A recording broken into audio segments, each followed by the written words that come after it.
নতুন একটা দিনে নতুন কিছু ভালো হবে এই আশা নিয়ে আজকের ভ্লগটা শুরু করলাম। সবাইকে জানাই মেঘালয় রোমার সংসারে ওয়েলকাম।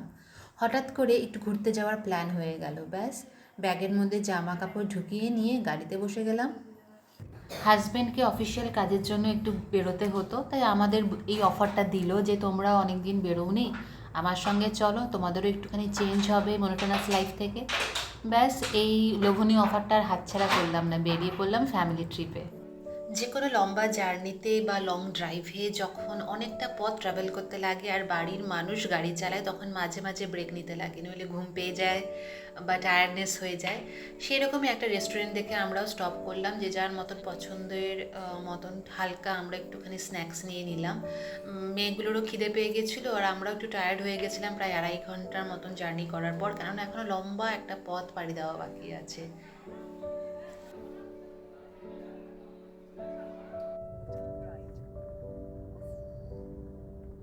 প্রায় 4.5 ঘন্টা জার্নি করার পর আমরা এখন এসে পৌঁছেছি আসামের একটা ডিস্ট্রিক্টে, যার নাম হচ্ছে কোকরাঝাড়। এরপরে সন্ধ্যা হয়ে যাবে, রাত হয়ে যাবে, হয়তো পরে আর থাকার জায়গা পাবো না, কারণ আমাদের একটা নাইট স্টে করতে লাগবে, ওর পাপার নাইটে ড্রাইভ করবে না। তার জন্য একটা ইউনিভার্সিটির গেস্ট হাউসে আমরা আজকে নাইটটা স্টে করবো, কেননা ফ্যামিলি নিয়ে সব জায়গায় ওঠা যায় না। তার জন্য আমরা খুঁজি এমন কোনো জায়গা যেটা খুব সিকিউরড। সেই একটা ইউনিভার্সিটির গেস্ট হাউসগুলোই আমরা চুজ করেছি, এখানে আজকে আমরা রাতটা কাটাবো, কালকে ভোরবেলা আবার আমাদের জার্নি শুরু হবে।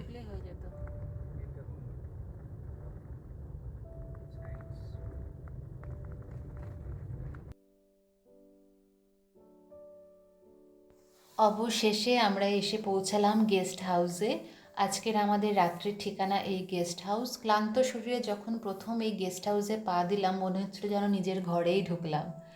আমাদের দরকার ছিল একটা রুম, একটুখানি নিট অ্যান্ড ক্লিন বেড, যেখানে আমরা আজকে রাতটা কাটাতে পারি অ্যান্ড একটু যেন নিশ্চিন্তের ঘুম দিতে পারি।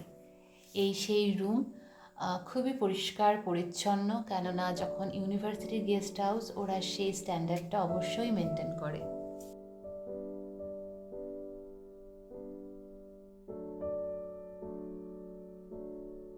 এরকম নতুন একটা জায়গায় যখন রাত্রে থাকার জন্য সিকিউর ঘর পাওয়া গেছে, নিট অ্যান্ড ক্লিন বেড পাওয়া গেছে, আর কি লাগে। সবাই মিলে ফ্রেশ হয়ে বেরিয়ে গেলাম ক্যাম্পাসটা ভিজিট করার জন্য, আর বেরিয়েই দেখি এরকম একটা নয়েজ ফ্রি, পলিউশন ফ্রি পরিবেশ।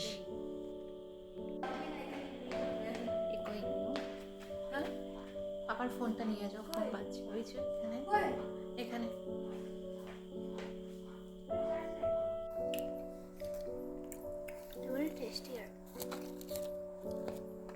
তোমরা চিকেন হাতে আমারটা ধরবে না, ওকে? গো, চিকেন পার্টি ভাগ গিয়েছে। এটা ভেজ, এটা আমার আর ওর পাপার জন্য, আর এটা হচ্ছে চিকেন ওদের জন্য। খেয়ে নিয়েছে, এরপরে ডিনার খাবে। রাত্রে এতটাই টায়ার্ড ছিলাম যে আর কিচ্ছু অন্যদিকে না তাকিয়ে আমরা ডিনার করে ঘুমিয়ে পড়েছিলাম। আজকে ভোরবেলা 5:40 নাগাদ আমরা গেস্ট হাউস ছেড়ে যাচ্ছি, জিনিসপত্র লোডিং হচ্ছে, কেননা লম্বা একটা জার্নি আছে, ওদের পাপাকে একটা লম্বা ড্রাইভ নিতে লাগবে। তার জন্যই সকাল সকাল আমরা স্টার্ট করলাম আমাদের journey. Tata bye bye, Assam Kokrajhar.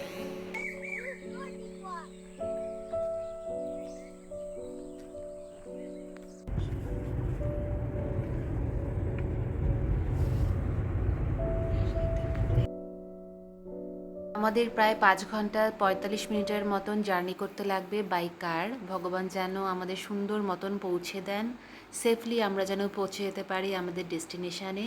তোমরাও থাকো আমাদের এই লম্বা জার্নিতে।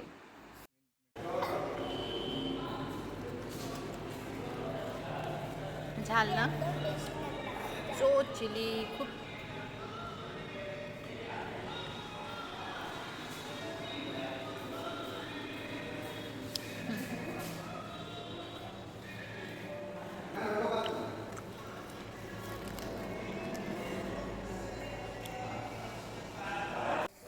এই 2 দিন ধরে লম্বা জার্নিতে যার ভরসায় আমরা এক জায়গা থেকে আরেক জায়গায় যাচ্ছি, একটা হচ্ছে আমাদের কার, আমাদের বাহন, আর আমাদের সারথি।